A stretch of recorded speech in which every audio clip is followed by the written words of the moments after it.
UAE ತೈಲ ಕೈಗಾರಿಕಾ ಘಟಕದ ಮೇಲೆ ಇರಾನ್ ದಾಳಿ ಮಾಡಿದೆ. ಯುಎಇನಲ್ಲಿನ ಫುಜೇರಾ ಮೇಲೆ ಇರಾನ್ ಅಟ್ಯಾಕ್ ಮಾಡಿರೋದು. ಇಲ್ಲಿ ಇರಾನ್ನ ಡ್ರೋನ್ ದಾಳಿಗೆ ಹೊತ್ತಿ ಉರಿದಿರೋದು ತೈಲ ಘಟಕ. ಗಲ್ಫ್ ರಾಷ್ಟ್ರಗಳಲ್ಲಿನ ತೈಲ ಘಟಕಗಳೇ ಇರಾನ್ನ ಟಾರ್ಗೆಟ್ ಆಗಿಬಿಟ್ಟಿವೆ. ಇಲ್ಲಿ ಇದೀಗ ಯುಎಇ ಮೇಲೂ ಕೂಡ ಇರಾನ್ ಒಂದು ಕಡೆ ದಾಳಿ ಮಾಡಿದೆ. ಫುಜೇರಾ ಮೇಲೆ ಇರಾನ್ ದಾಳಿ ಮಾಡಿಕೊಂಡಿರೋದು. ಈ ಕೆಲಸನ ಯಾಕೆ ಮಾಡ್ತಾ ಇದೆಯೋ ಇರಾನ್ ನಮಗೆ ಗೊತ್ತಿಲ್ಲ.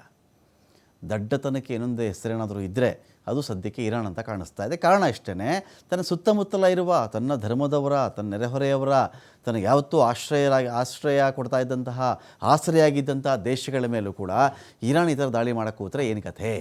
ಅಮೆರಿಕಾದ ನೆಲೆಗಳಿದೆಯಾ, ದಾಳಿ ಮಾಡೋದು ಬೇರೆ ವಿಚಾರ. ತೈಲ ಘಟಕವನ್ನು ದಾಳಿ ಮಾಡಿಕೊಂಡ್ರೆ ಯುಎಇಗೆ ಸಿಟ್ಟು ಬರಬಾರ್ದಾ? ಅದಕ್ಕೆ ನಷ್ಟ ಆಗಬಾರ್ದಾ? ನಷ್ಟಕ್ಕೆ ಪ್ರತೀಕಾರ ತೀರಿಸ್ಕೊಳ್ಬಾರ್ದಾ? ಗೊತ್ತಿಲ್ಲ. ಇರಾನ್ ಈ ನಡೆಗೆ ಏನಂದರೆ ಅಯಾತುಲ್ಲಾ ಖಮೇನಿ ಹೋಗಾಯಿತು, ಸೇನೆಯ ಉನ್ನತ ಹುದ್ದೆಲಿದ್ದಂಥ ಅಧಿಕಾರಿಗಳು ಹೋಗಾಯಿತು, ಎರಡನೇ ಲೇವರು ಕೂಡ ಸತ್ತಾಯಿತು, ಖಮೇನಿ ವೈಫು ಸತ್ತಾಯಿತು, ಮಗಳು ಸತ್ತಾಯಿತು, ಮೊಮ್ಮಕ್ಕಳು ಸತ್ತಾಯಿತು. ಇದಾದ ಮೇಲೆ ಒಂಥರ ದಿಕ್ಕೆಟ್ಟಂತಾಗಿದ್ಯಾ ಇರಾನ್ ಗೊತ್ತಾಗ್ತಾ ಇಲ್ಲ. ಯುಎಇಯ ತೈಲ ಸಂಗ್ರಹಾಗಾರ, ತೈಲ ಶುದ್ಧೀಕರಣ ಘಟಕಗಳನ್ನು ಟಾರ್ಗೆಟ್ ಮಾಡ್ಕೊಂಡು ಇದೀಗ ಹೊಡಿತಾ ಇರೋದು.